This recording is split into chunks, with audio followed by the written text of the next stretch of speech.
আপনি যদি এই জায়গায় আমাকে হত্যা করেন তাহলে আপনি সামান্য পরিমাণ কোনো দোষ করবেন না, কারণ আপনি এমন একজন লোককে হত্যা করবেন যেই লোক নিজেই হত্যাকারী, যার কারণে আপনি যদি হত্যা করেন তাহলে আপনার কোনো দোষ হবে না। আবার যদি আপনি মনে করেন এই লোকটাকে ক্ষমা করে দিবেন, তাহলে আপনি যেই লোকটাকে ক্ষমা করবেন আপনি মনে রাখবেন এই লোকটা অকৃতজ্ঞ লোক না, আপনার ক্ষমার কৃতজ্ঞতা করবে।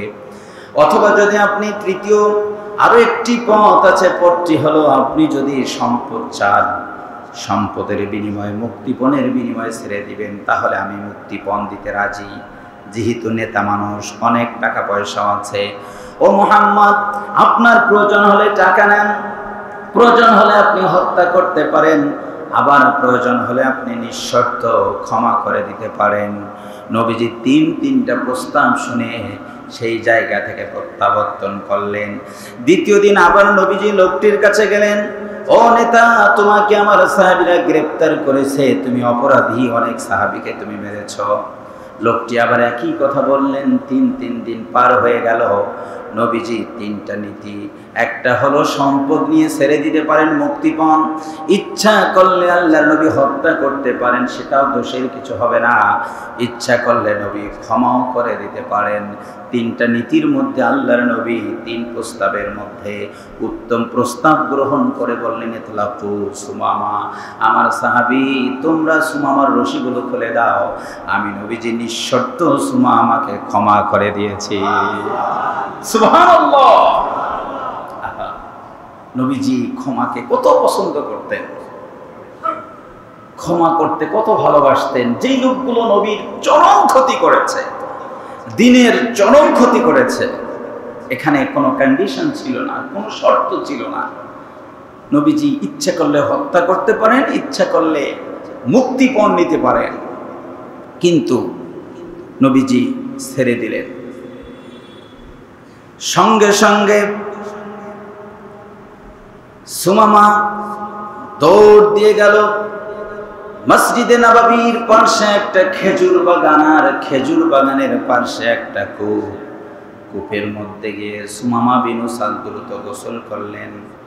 দৌড় দিয়ে নবীর সামনে আসলেন আর বললেন, ওগো মুহাম্মদ, আমার কাছে মনে হয়েছে আপনার দিনটাই সত্য, আমার কাছে মনে হয়েছে আপনার মধ্যে যে ক্ষমার নীতি আছে এই নীতি সব থেকে উত্তম নীতি, আপনি বিলম্ব করবেন না। আমি সাক্ষ্য দিলাম এক্ষুনি আমি ইসলাম আপনার সামনে গ্রহণ করে নিলাম। ক্ষমায় লাভ কম না বেশি? মেরে ফেললে একজন দিনদার লোক কমে যেত, ক্ষমা করার কারণে দিনের একজন সৈন্য বেড়ে গেছে। আল্লাহ নবী সাল্লাল্লাহু আলাইহি সাল্লামের সামনে লোকটি শাহাদা পাঠ করলেন, আর লোকটি বলেন, ওগো মুহাম্মদ সাল্লাল্লাহু আলাইহি ওয়াসাল্লাম, আপনার নামটা পৃথিবীর মধ্যে আমার কাছে সব থেকে ঘৃণিত নাম ছিল, আপনার দিন আমার কাছে সব থেকে অপছন্দনীয় দিন ছিল। আপনার মদিনার নাম শুনলে আমি সহ্য করতে পারতাম না, কিন্তু এই মাত্র আপনার উপরে সে যখন এই বিশ্বাস স্থাপন করেছি, আমার সেই চিন্তা চেতনার পরিবর্তন ঘটেছে। পৃথিবীর সব থেকে প্রিয় ব্যক্তি আপনি, সব থেকে প্রিয় স্থান হলো মদিনা, আর সব থেকে আমার কাছে প্রিয় হলো আপনার দিন ইসলাম। সুমামা বিন উসাল রাদিয়াল্লাহু তাআলা আনহু সাহাবীর মর্যাদা পেয়ে গেলেন। খুদিল আফওয়া ওয়া আমরু বিল উরফ। আল্লাহ পাক বিশ্ব নবীকে বলছেন যে আপনি ক্ষমা করুন, আপনি যদি ক্ষমা করেন তাহলে আপনি দুটি নীতির মধ্যে উত্তম যে নীতিটা আছে সেই নীতিটা আপনি গ্রহণ করলেন। এই জন্য রাসূলুল্লাহ সাল্লাল্লাহু আলাইহি সাল্লামের কাছে কেউ ক্ষমা চাইলে তিনি ক্ষমা করে দিতেন, তবে সীমা লঙ্ঘনকারীকে ক্ষমা করা যায় না, আত্মসমর্পণকারীকে ক্ষমা করতে হয়। সীমা লঙ্ঘনকারীকে ক্ষমা করলে সে তো আপনার ক্ষতি করে ফেলবে, যে আত্মসমর্পণ করে তাকে ক্ষমা করে দিতে হবে। রাসূলুল্লাহ সাল্লাল্লাহু আলাইহি ওয়াসাল্লাম নিজে যেমন ক্ষমা করতেন, সাহাবায়ে কেরাম রিদওয়ানুল্লাহ তাআলা আলাইহিম আজমাইন তারাও ক্ষমাকে খুব পছন্দ করতেন। ওমর রাদিয়াল্লাহু তাআলা আনহু একদিন তার রাজ দরবারে এমন সময় এক ব্যক্তি, এটি আব্দুল্লাহ ইবনে আব্বাস রাদিয়াল্লাহু তাআলা থেকে বর্ণিত, নবীর ওমর রাদিয়াল্লাহু তাআলার দরবারে আসলেন। এসে ওমর রাদিয়াল্লাহু তাআলার ভাতিজা হুর বিন কায়েস তার সঙ্গে দেখা করলেন যে তুমি আমাকে একটু ওমর রাদিয়াল্লাহু তাআলার প্রাসাদে যাওয়ার সুযোগ করে দাও, আমি তার সঙ্গে কিছু কথা বলবো। লোকটিকে সুযোগ করে দেওয়া হলো। লোকটি অর্ধ পৃথিবীর খলিফার সামনে গিয়ে বসলেন। ইয়া ইবনাল খাত্তাব ফাওয়াল্লাহি মা তুকতিনাল জারুল ওয়ালা তাহকুমা বাইনানা বিল আদল ফাগদিবা ওমর হাত্তা হাম্মা বি। তিনি বাদশার সামনে গিয়েই অকপটে বললেন, বাদশাহ, আপনি বড্ড কৃপণ, আপনি জনগণের সম্পদ জনগণকে দেন না, এবং ওয়ালা তাহকুমু বাইনানা বিল আদল, আমাদের মাঝে আপনি ন্যায় বিচারও করেন না। সামনে বাদশার সামনে গিয়ে বলছে। এই সুযোগ কি এখন আছে? বাবারে বাবা, কোনো সাংবাদিক যদি বলা হয় যে আপনি প্রশ্ন করেন কোনো একজন এমপি আর মন্ত্রীর কোনো সাংবাদিক সম্মেলনে, এমন প্রশ্ন করবে যেই প্রশ্নের উত্তর দিলে কোনো সমস্যা হবে না। প্রশ্ন করার ধরন দেখে মাঝে মধ্যে আমি হাসি যে আপনি যে নীতিতে আছেন এটা কি ঠিক থাকবে না চলবে, জবাব দেন না চলবে, সুন্দর উত্তর। কিন্তু কোথায় কোথায় অসঙ্গতি এটা বলবার ক্ষমতা অনেকেরই নাই। কি বলেন, ঠিক কি না? অর্ধ পৃথিবীর খলিফাকে গিয়ে বলছেন, হ্যাঁ খলিফা, আপনি ন্যায় বিচার করেন না, আপনি কৃপণ, জনগণকে আপনি দান করেন না। হযরত ওমর রাদিয়াল্লাহু তাআলা খুব রাগ হলেন। ওমরের রাগ তো আছেই, এত রাগান্বিত হলেন যে কিছু একটা করবেন। সঙ্গে সঙ্গে তার ভাতিজা হুর বিন কায়েস ওমর রাদিয়াল্লাহু তাআলাকে বললেন যে আল্লাহ রাসূল সাল্লাল্লাহু আলাইহি ওয়াসাল্লামকে আল্লাহ রাব্বুল আলামিন একটা আয়াত দিয়েছেন, খুযিল আফওয়া ওয়া আমুর বিল উরফ ওয়া আ'রিদ আনিল জাহিলিন। হে নবী, আপনি ক্ষমার নীতি অবলম্বন করুন। ওমর রাদিয়াল্লাহু তাআলা সঙ্গে সঙ্গে থমকে দাঁড়ালেন যে আল্লাহর নবী যেই নীতি অবলম্বন করেছেন, আমি ওমরের রাগ যত বেশি হোক না কেন আমাকেও একই নীতি অবলম্বন করা লাগবে। ক্ষমা যেমন করে দিতে হয়, এটি যেমন একটা বৈশিষ্ট্য, ক্ষমা নিতে হয় এটি একটি বৈশিষ্ট্য। আমি যদি কারো কাছে কোনো দোষ করে থাকি তখন ক্ষমা নিব, এটাও হওয়া উচিত। কেউ আমার কাছে কোনো অপরাধ করলে তাকে ক্ষমা করে দিব, এটি হওয়া উচিত। কি বলেন, ঠিক কি না? ওমর রাদিয়াল্লাহু তাআলা আনহু তিনি দরবারে একদিন কাজ করছেন,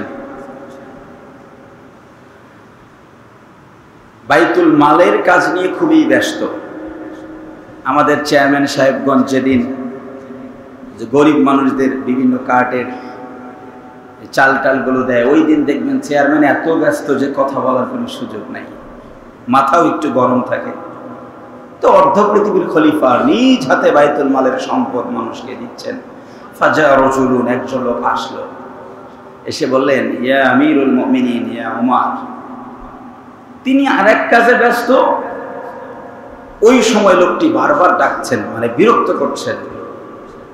ওমর রাদিয়াল্লাহু তাআলার হাতে সব সময় লাঠি থাকত। ফাদারাবা আলা রাস, ওই লোকটার মাথায় ওমর রাদিয়াল্লাহু তাআলা লাঠি দিয়ে বাড়ি দিলেন খুব জোরে। ওমর রাদিয়াল্লাহু তাআলা যে বাড়ি দিয়েছেন, ওমর যদি কাউকে মারে তাহলে তার বিরুদ্ধে অভিযোগ করবে, এরকম কোন আদালত পৃথিবীতে আছে? যেই মাত্র হযরত ওমর রাদিয়াল্লাহু তাআলা লোকটিকে আঘাত করেছে। সঙ্গে সঙ্গে ওমর রাদিয়াল্লাহু তাআলা মনে পড়ে গেছে, কাজটি আমি ঠিক করলাম না। লোকটি তো রাজদরবার থেকে বের হয়ে গেছে। এবার সাহাবায়ে কেরামকে বললেন, ইরজিআ ইলাইহি, লোকটাকে নিয়ে আসো আমার কাছে, লোকটাকে দ্রুত ফিরে নিয়ে আসো, দ্রুত ফিরে নিয়ে আসো। তারা খোঁজ করে লোকটাকে নিল আর ওমরের দরবারে নিয়ে গেল। ওমর রাদিয়াল্লাহু তাআলা লোকটিকে ডেকে বলে, ইয়া আখি ফাফাননি, আমাকে মাফ করো, আমাকে ক্ষমা করো, আমাকে ক্ষমা করো। আমি যে তোমার মাথায় মেরেছি, অন্যায় করেছি, দয়া করে আমাকে ক্ষমা করে দাও। একজন খলিফা নাগরিকের কাছে ক্ষমা চাচ্ছে। কি পরিমাণ আদর্শিক প্রেসিডেন্ট হলে এটি সম্ভব, খলিফা হলে এটি সম্ভব। লোকটি বললেন, ওমর, না, আমি আপনাকে ক্ষমা করব না। তিনিও বেঁকে বসেছেন, আমি আপনাকে ক্ষমা করব না। ওমর রাদিয়াল্লাহু তাআলা বললেন, না, আপনি আমাকে ক্ষমা করেন। লোকটি বলছেন যে না, আমি ক্ষমা করব না, আমি চলে যাই। ওমর রাদিয়াল্লাহু বলছেন যে তুমি ক্ষমা করবে না, চলে যাবে, তাহলে তোমার পরবর্তী কর্মসূচি কি করবা? লোকটি বলছেন, পরবর্তী কর্মসূচি হচ্ছে ওমরের বিরুদ্ধে অভিযোগ দেবার তো দুনিয়াতে আদালত নেই। কিয়ামতের ময়দানে একটি আদালত প্রতিষ্ঠিত হবে। সেই দিন আমি ওমরের বিরুদ্ধে আল্লাহর দরবারে অভিযোগ করব যে আমার মাথায় ওমর বাড়ি দিয়েছিল। তার মানে দুনিয়ার রায়ের পরেও আপিল করার একটা জায়গা আছে। কিন্তু কি বলেন আপনার, আছে না নাই? আরো একটা জায়গা আপিল করার সবার আছে। এটি আপিল সবাই করতে পারবে, রিকশাওয়ালা, ভ্যানওয়ালা, দিন মজুর, কুলি, যেই হোক না কেন, প্রতিটা মাজলুমেই আবার আবেদন করতে পারবে। এরকম একটি আদালত পরকালে আছে না নাই? হযরত ওমর তো অবাক হয়ে গেল। লোকটি বলল, উমর, দুনিয়ার জমিনে তোমার বিরুদ্ধে কোনো জায়গায় অভিযোগ করব না, কারো কাছে বলবো না, কারো কাছে নালিশ করব না, বিচারও চাবো না। তবে আমার ইচ্ছা হলো পরকালে আল্লাহর দরবারে তোমার বিরুদ্ধে আমি অভিযোগ করব। লোকটি যখনই অভিযোগ করতেছে, ওমর রাদিয়াল্লাহু তাআলা লোকটার কাপড় টেনে ধরেছেন। কাপড় টেনে ধরে ধরে বলছেন, এ ভাই, তোমার কাছে আমি অনুরোধ করছি, তুমি যতক্ষণ পর্যন্ত ক্ষমা করবে না, ততক্ষণ পর্যন্ত অর্ধ পৃথিবীর খলিফা তোমার কাপড় ছেড়ে দিবে না। আহা, চিন্তা করেছেন কি খলিফা ছিলেন? একজন সাধারণ নাগরিকের কাপড় টেনে ধরেছে, তুমি যদি আমাকে ক্ষমা না করো, আমি তোমাকে ছাড়বো না। কারণ আমার বিরুদ্ধে যদি তুমি অভিযোগ করো কিয়ামতে, আমি ওমর তো ওই আদালত থেকে কোনোভাবেই আমার খলিফার এই অবস্থান বর্ণনা করে আমি বেঁচে যেতে পারবো না। লোকটিও যদি বলছেন, না, আমি তোমাকে ক্ষমা করব না। ওমর রাদিয়াল্লাহু তাআলা চাদর টেনে ধরে ধরে বলছেন, তুমি ক্ষমা না করলে আমি তোমাকে আজ আমার দরবার থেকে যেতে দেব না। লোকটি বাধ্য হলেই বলেন, কাদ গফারতু লাকা ইয়া উমর, কাদ গফারতু লাকা ইয়া উমর, কাদ গফারতু লাকা ইয়া উমর। হে উমর, হ্যাঁ, আমি এখন তোমাকে ক্ষমা করে দিয়েছি। ফাবাকা ওমর রাদিয়াল্লাহু তাআলা, তিনি চোখের পানি ছেড়ে দিয়ে কাঁদেন আর আল্লাহকে বলেন, রব্বুল আলামিন, পৃথিবীতে লক্ষ লক্ষ জনতা, ইচ্ছা করলে যে কাউকে তুমি প্রেসিডেন্ট বানাইতে পারতে। আমার মতো একজন নগণ্য উম্মত, আমার মতো সামান্য একজন ওমরকে তুমি অর্ধ পৃথিবীর খলিফা বানিয়ে দিয়েছো। আর এই ক্ষমতা পেয়ে উমর তার জনগণের মাথার উপর বাড়ি দেয়। আল্লাহ বলো না, তোমার উমর কিয়ামতের ময়দানে তোমার সামনে কেমনে দাঁড়াবে? আহা, তোমার সামনে কেমনে ওমর দাঁড়াবে, যে ওমরকে তুমি অর্ধ পৃথিবীর খলিফা বানিয়েছো, আর এই ক্ষমতা পেয়ে জনগণের মাথায় বাড়ি দেয়। আল্লাহ বলো, এই নাদান ওমর তোমার দরবারে কিয়ামতে কিভাবে দাঁড়াবে? কেউ অভিযোগ করুক আর না করুক, তোমার সামনে দাঁড়ানো এই ওমরের তো সেই সাহস নাই যে ওমর তার জনগণকে মারে।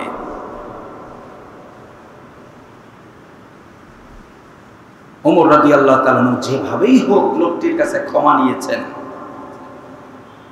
সুতরাং আমরা যারা কারো কাছে অপরাধ করব তার কাছে যেমন ক্ষমা নেওয়া দরকার, কেউ আমাদের কাছে অপরাধ করলে তাকেও ক্ষমা করে দেয়া দরকার। কি বলেন, ঠিক কিনা? এটি হাক্কুল ইবাদার অন্তর্ভুক্ত। কিয়ামতের ময়দানে বান্দা বান্দার বিরুদ্ধে যে অভিযোগগুলো করবে, যতক্ষণ বান্দা ক্ষমা করবে না ততক্ষণ আল্লাহ পাকও ক্ষমা করবেন না। সুতরাং আমরা ক্ষমার নীতিটাকেই গ্রহণ করার চেষ্টা করব। আমরা প্রতিশোধ পরায়ণ হব না। কেউ আমার ক্ষতি করতে চাইলেও আমি তার ক্ষতি করব না।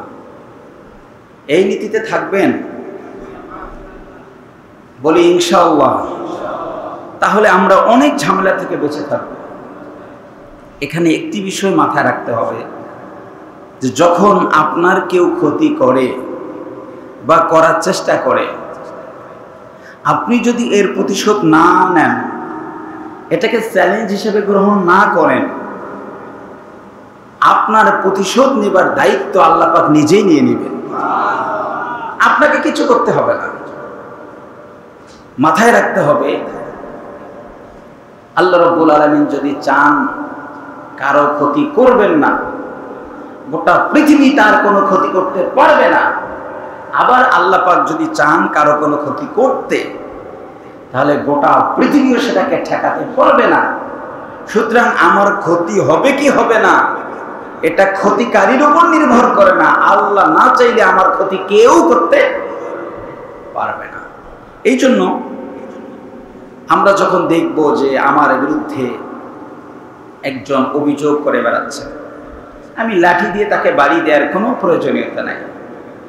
আমার বিরুদ্ধে যে অভিযোগ, এটি যদি মিথ্যা হয়, তার এই অভিযোগেই আমার সম্মান বৃদ্ধি পাওয়ার একটা কারণ হয়ে যাবে।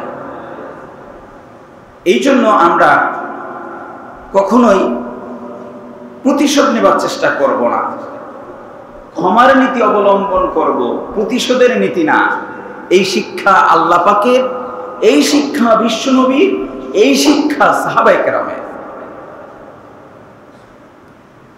এই গুরুত্বপূর্ণ বিষয়টা আমাদের মেনে চলা উচিত। এই ক্ষমা যদি আমরা করে দেই কাউকে, আমাদের কি লাভ? কারণ লাভ আছে যেখানে আমরা আছি সেখানে। এক নম্বর হলো, কেউ যদি সম্মানিত হতে চায়, পৃথিবীতে মর্যাদাবান ব্যক্তি হতে চায়, তাহলে সেই লোকটা অন্য মানুষকে যেন ক্ষমা করে। আমরা সবাই সম্মান চাই, মর্যাদা চাই। আর এই সম্মান এবং মর্যাদা পাওয়ার একটা আমল হলো ভিন্ন মানুষকে ক্ষমা করে দেয়া। সুবহানাল্লাহ বলে। আপনি মানুষ আপনাকে রেসপেক্ট করবে না। আপনার কিছু কাজ থাকতে হবে, যে কাজের কারণে আপনার সম্মানটা বলুন বৃদ্ধি করে দিবেন কে? অত ইজ্জু মান তাশা অত দিল্লু মান তাশা। সম্মান অর্থ টাকা দিয়ে পাওয়া যায় না, এটি সম্পূর্ণ মালিকানা, একচ্ছত্র এর মালিকানা আল্লাহ পাকের কাছে। এই জন্য আল্লাহর নবী বলেছেন, হযরতে আবু হুরায়রা রাদিয়াল্লাহু তাআলা আনহু থেকে বর্ণিত, নবীজি বলেছেন, মা নাকাদাত সাদাকাতুন বিল মালি ওয়া মা যাদা আবদান বিআফওয়িন ইল্লা ইসান ওয়া মা তাওয়াদা আহাদুন ইল্লা ইল্লা রাফাআহুল্লাহ। কোন মানুষ যদি তার সম্পদ দান করে দেয়, আল্লাহ নবী বলেছেন, সম্পদের দানটা মানুষের সম্পদকে কখনো কমায় না। নবীর বক্তব্য হলো যে যত বেশি দান করবে, আল্লাহ পাক ওই লোকের সম্পদ তত বহুগুণে বাড়িয়ে দিবে। কৃপণের সম্পদও বাড়ে, কিন্তু সে সেই সম্পদ ভোগ করতে পারে না। তার থেকে সে কোনো উপকার লাভ করতে পারে না, নিজেও খেতে পারে না, পড়তে পারে না। আর দানবীরেরও সম্পদ বাড়ে, কিন্তু দানবীরের সম্পদ সে উপভোগ করতে পারে।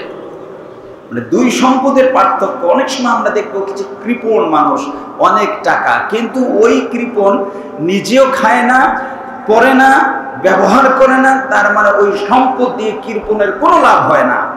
কিন্তু যিনি দানবী, তারও সম্পদ আল্লাহ বৃদ্ধি করেন, ওই সম্পদের উপকারটা দানবী লাভ করতে পারে। এরপরে আল্লাহ নবী বলেছেন, কোন মানুষ যদি কোনো মানুষকে ক্ষমা করে, কোন মানুষ যদি কোনো মানুষকে মাফ করে দেয়, আল্লাহ নবী বলেছেন ইল্লা ইজ্জা, ওই লোকটার সম্মান ব্যতীত অন্য কিছু হয় না। তার মানে লোকটি যখন কাউকে ক্ষমা করে দেন, আল্লাহ রাব্বুল আলামিন ওই লোকটির সম্মান বহু গুণে বৃদ্ধি করে দেন। আমরা যদি সম্মানিত হতে চাই তাহলে অন্যকে ক্ষমা করে দিতে হবে, ক্ষমার নীতিতে থাকতে হবে।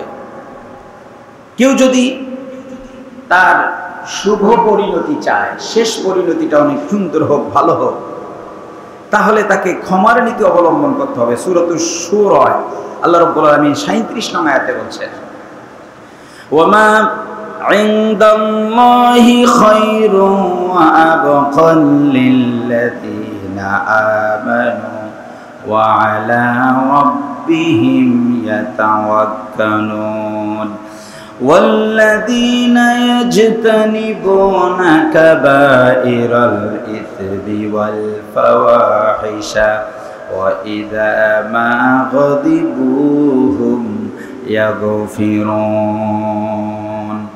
আল্লাহ রাব্বুল আলামিন বলেন, ওয়ামা ইনদাল্লাহি খায়রুন, আল্লাহ রাব্বুল আলামিনের নিকট যা আছে তা হলো উত্তম। আল্লাহ পাক যা দিবেন তা উত্তম। আমাদের নিকট যা আছে তা কোনোদিন উত্তম হতে পারে না। আমাদের ঘর, আমাদের বাড়ি, আমাদের বাসা, আমাদের গাড়ি, আমাদের নারী, যা কিছু আছে একটা উত্তম না। কারণ এই মাত্র মৃত্যুবরণ করলে একটিও আমাদের সঙ্গে যাবে না বা থাকবে না। আল্লাহ পাক বলেন, আমার নিকট যা আছে তা হলো উত্তম, তোমার নিকট যা আছে তা উত্তম না। আমার নিকটে যা আছে আমি রব্বুল আলামিন তা তোমাদেরকে দিব, অর্থাৎ জান্নাতটা দিব। যদি তুমি আল্লাযীনা আমানু, ঈমান আনবে যারা, তাদেরকে দিব। ওয়া আলা রাব্বিহিম ইয়াতাওয়াক্কালুন, আর যারা তাওয়াক্কুল করবে রবের উপর তাদেরকে দিব।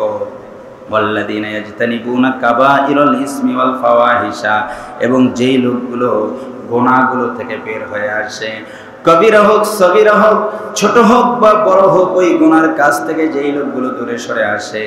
এবং আল্লাহ পাক বলেন, ওয়াইদা মা গদিবু হুম ইয়াগফিরুন, এই লোকগুলোর যখন রাগ হয়, যখন ক্ষোভ সৃষ্টি হয়, এই লোকগুলো ক্ষোভের কারণে প্রতিশোধ নেয় না, ক্ষোভের কারণে ক্ষমা করে দেয়। আল্লাহ রাব্বুল আলামিন বলেন, এই লোকগুলোকে আমি আল্লাহ তাআলা আমার উত্তমটা দিয়ে দিব। উত্তম বলতে এখানে জান্নাত। উত্তম বলতে কি বলেন, বলেন কি? জান্নাত তাদেরকে দিবেন যারা পরস্পরকে ক্ষমা করে দিবেন। শুধুমাত্র নামাজ, হজ, যাকাত এগুলো করেই আপনি জান্নাতে যাবেন বিষয়টা এমন না। এগুলো তো একেবারে মৌলিক ইবাদত। এগুলোর বাহিরে আরো কিছু ছোট ছোট কাজ আছে, সেই কাজগুলো করলে আল্লাহ রাব্বুল আলামিন জান্নাত দিয়ে দিবেন। তার মধ্যে একটি কাজ হলো, ভিন্ন ব্যক্তি যদি কোনো অপরাধ করে তাহলে তাকে আমরা ক্ষমা করে দিব। এরপর আল্লাহ রাব্বুল আলামিন যে ব্যক্তি অন্য কোনো ব্যক্তিকে ক্ষমা করেন, আল্লাহ তাআলা ওই ব্যক্তিকে ক্ষমা করেন। আমরা অনেক সময় দেখি না, জানা যায় দাঁড়িয়ে তার ওয়ারিশবর্গ বলেন যে তিনি যদি কোনো ভুল করে থাকে আপনারা ক্ষমা করে দেন। কোনো ব্যক্তি যদি এই সময়, এই মৃত্যু ব্যক্তির কঠিন সিচুয়েশনে, কঠিন পরিণতির সময় যদি ক্ষমা করে দেয়, এই লোকটিও যখন ওই মৃত্যুর ওই খাটলিতে শুবে, তার আগেই আল্লাহ রাব্বুল আলামিন ক্ষমাকারীকেও ক্ষমা করে দিবেন। আপনি যখন নিঃশর্ত ক্ষমা করে দিবেন, আল্লাহ পাক আপনাকেও নিঃশর্ত ক্ষমা করে দিবেন। আল্লাহ রাব্বুল আলামিন বলেন, ওয়া ইন তা'ফু ওয়া তাসফাহু ওয়া তাগফিরু ফা ইন্নাল্লাহা গফুরুর রাহিম। আল্লাহ রাব্বুল আলামিন কোরআনুল কারীমে সূরাতুত তাগাবুনের 14 নম্বর আয়াতে বলেন, ওয়া ইন আর যদি তাফু তোমরা ক্ষমা করে দাও, ওয়া তাসফাহু এবং মানুষ যে দোষগুলো করে তোমাদের সামনে ত্রুটিগুলো করে এগুলোকে যদি তোমরা মাফ করে দাও, কর্ণগোচর না করো। আল্লাহ রাব্বুল আলামিন বলেন, তোমার সামনে কেউ দোষ করেছে, তুমি মাফ করে দিয়েছো, তুমি তাকে ক্ষমা করে দিয়েছো, ফা ইন্নাল্লাহ, তাহলে তুমি জেনে রাখো তোমার আল্লাহ এমন আল্লাহ তাআলা গফুরুর রহিম, তিনি ক্ষমাশীল, তিনি দয়ালু। অর্থাৎ তুমি দয়া করে তোমার ভাইকে, তোমার গ্রামবাসীকে, তোমার মুমিন কোনো এক বন্ধুকে মাফ করে দিয়েছো। তোমার জানা থাকা দরকার তোমার থেকে লক্ষ কোটি গুণ বেশি ক্ষমাশীল আল্লাহ তাআলা। তুমি যখনই তাকে ক্ষমা করে দিয়েছো, আল্লাহ পাক সঙ্গে সঙ্গে তোমার জীবনের গুনাহগুলো মাফ করে দিয়েছে। আমি ভিন্ন ভাইকে মাফ করে দিব আমার লাভের জন্য। বলেন কার লাভের জন্য? আমার লাভের জন্য। আমার লাভ কি? আমার মর্যাদা বৃদ্ধি পাবে। আমার লাভ কি? আমাকে আল্লাহ রাব্বুল আলামিন ক্ষমা করে দিবেন। এরপরে আল্লাহ রাব্বুল আলামিন সূরা শুরা 40 নং আয়াতে বলছেন, ওয়া জাযার উসাইয়্যাতিন সাইয়্যাতুম মিসলুহা ফামান আফা ওয়া আসলাহা ফাআজরুহু আলাল্লাহ ইন্নাহু লা ইউহিব্বুয যালিমিন। আল্লাহ রাব্বুল আলামিন বলেন, প্রতিদান হিসাবে যারা খারাপ করবে তাকে খারাপ প্রতিদানই নেওয়া লাগবে। যে লোক যতটুকু খারাপ কাজ করবে তার পরিণাম ততটুকুই তাকে ভোগ করা লাগবে। কিন্তু কোন মানুষ যদি ফামানাফা, ওই লোকটি যদি খারাপের বিনিময়ে খারাপ না করে, কেউ মেরেছে তাকে যদি না মারে, ওই লোকটি ইচ্ছা করলে প্রতিশোধ নিতে পারে, কিন্তু লোকটি না করে ফামানাফা ওয়া আসলাহা, লোকটি যদি সেটাকে মাফ করে দেয় এবং ত্রুটিগুলোকে যদি মনে কিছু না করে, ফাআজরুহু আলাল্লাহ, এই লোকটা যে ক্ষমা করলো এর প্রতিদান কি হবে? সরাসরি প্রতিদান আল্লাহ পাক লোকটিকে দিয়ে দিবে। কেউ যদি আল্লাহ পাকের কাছে আজর পেতে চায়, প্রতিদান পেতে চায়, সে যেন মানুষকে ক্ষমা করে দেয়। আর যদি মানুষকে ক্ষমা করে দেয় তাহলে আল্লাহ সুবহানাহু ওয়া তাআলা ওই লোকটিকেও ক্ষমা করে দিবেন। সুতরাং আমরা সূরা আলে ইমরানের আলোকে জানছিলাম যে আল্লাহ পাক ৮টি বৈশিষ্ট্যের কারণে জান্নাত দিবেন। তার ৬ষ্ঠ নাম্বার হলো মানুষ যেন মানুষকে ক্ষমা করে দেয়। আমরা যদি এই নীতি অবলম্বন করি, দেখবেন আমাদের সমাজের যত গন্ডগোল, মারামারি, কাটাকাটি আছে, এর শীর্ষভাগ সমস্যা শুধু এক বৈশিষ্ট্যের কারণে সমাধান হয়ে যাবে। এরপর ৭ম নম্বর বৈশিষ্ট্য, কোনো মানুষ যদি কোনো গুনাহ করে ফেলে, আমাদের জীবনে গুনাহ আছে না নাই? সবার জীবনে গুনাহ আছে না নাই? গুনাহ তো আছেই, কিন্তু কেউ যদি গুনাহ করে ফেলে কি করবে? والذين إذا فعلوا فاحشة أو ظلموا أنفسهم ذكروا الله فاستغفروا لذنوبهم ومن يغفر الذنوب إلا الله। আল্লাহ পাক বলেন, আর যখন ইদা ফালু, কোনো মানুষ কোনো কাজ করে ফেলবে, ফাহিশাতান, খারাপ, ওয়া যালামু আনফুসাহুম, এবং নিজেদের উপর জুলুম করে, আল্লাহর বক্তব্য হলো যাকারুল্লাহ, ওই লোকটা যখন আল্লাহকে স্মরণ করবে, আর লোকটা যদি ফাস্তাগফারু লিযুনুবিহিম, তার গুনাহর জন্য মাপ চায়, লোকটা যদি স্মরণ করে আল্লাহকে আর যদি মাপ চায়, আল্লাহ রাব্বুল আলামিন তার জীবনের সব গুনাহগুলো মাফ করে দিবে। এই জিকির বলতে শুধু সুবহানাল্লাহ, আলহামদুলিল্লাহ, লা ইলাহা ইল্লাল্লাহ, আল্লাহু আকবার না। জিকির বলতে আল্লাহ পাকের যত ইবাদত দিয়েছেন আমাদের জন্য, সবগুলোকে একটি শব্দ ব্যবহার করে বোঝা যাবে, সেটা হলো জিকির। তার মানে আমরা যে জুমার খুতবা শুনছি, খতিব সাহেবের বক্তব্য যে শুনছি, এটাকেও জিকির বলে। আপনারা জিকির করছেন, আমিও জিকির করছি, এটাকে কি বলে? একটু পরে যে আমরা সালাত আদায় করব, সালাতটাও কি? কেউ যদি সালাত আদায় করে, রাসূলুল্লাহ সাল্লাল্লাহু আলাইহি ওয়াসাল্লাম বলছেন, হযরতে আবু বকর রাদিয়াল্লাহু তাআলা আনহু থেকে, আবু বকর রাদিয়াল্লাহু তাআলা আনহু থেকে বর্ণিত, তিনি বলেন যে মা মিন রাজুলিন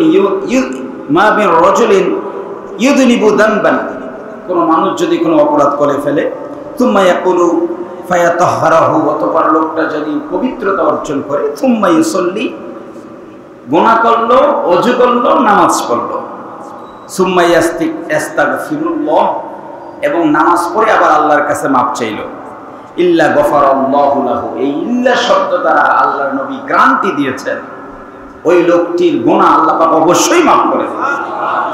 গুনাহ মাফের আগে আল্লাহ পাকের জিকির বা আল্লাহ পাকের স্মরণ যদি থাকে, অর্থাৎ কিছু ইবাদত করেই যদি কেউ মাফ চায়, আল্লাহ রাব্বুল আলামিন তাকে মাফ করে দিবেন। 8 নম্বর বৈশিষ্ট্য হলো এই গুনাহ বারবার তারা করে না, একই গুনাহ বারবার করে না। একবার করে আল্লাহ মাফ করে দেন, দুবার করে আল্লাহ মাফ করে দেন, তিনবার করে আল্লাহ মাফ করে দেন, চতুর্থবার বলেন আল্লাহ যে আমার আর কোনো দায়িত্ব নেই, আর কত মাফ করবো আমি। সুতরাং গুনাহ বারবার করা মুমিনের কোনো বৈশিষ্ট্য। এরপরে কোনো মুমিন গুনাহ করেই ফেলছে, মৃত্যুর আগ মুহূর্তে যদি মনে পড়ে যে সারা জীবন বারবার গুনাহই করেছি, এখন নিশ্চয়ই তওবা করলাম, তবু আল্লাহ পাক তার জীবনের গুনাহ মাফ করে দিবেন। সুতরাং আসুন, আল্লাহ রাব্বুল আলামিন নি'মা আজরুল আবিদিন, যারা কাজ করে তাদেরকে যে উত্তম প্রতিদান দিবেন, এই কাজগুলো আমরা করি। আমরা সুদ থেকে বের হয়ে আসার চেষ্টা করি, আল্লাহ এবং রাসূলের ইতাআত করি, আমরা ক্ষমার জন্য প্রতিযোগিতা করি, সচ্ছলতা অসচ্ছলতায় আমরা দান করি, নিজের রাগকে আমরা নিয়ন্ত্রণ করি, মানুষকে ক্ষমা করে দেই, নিজে কোনো গুনাহ করলে আল্লাহর কাছে ক্ষমা চাই, এবং বারবার একই গুনাহ না করি। 8টি বৈশিষ্ট্য যারা অর্জন করবে, আল্লাহ রাব্বুল আলামিন তাদেরকে জান্নাত উপহার হিসেবে, প্রতিদান হিসেবে দিয়ে দিবে।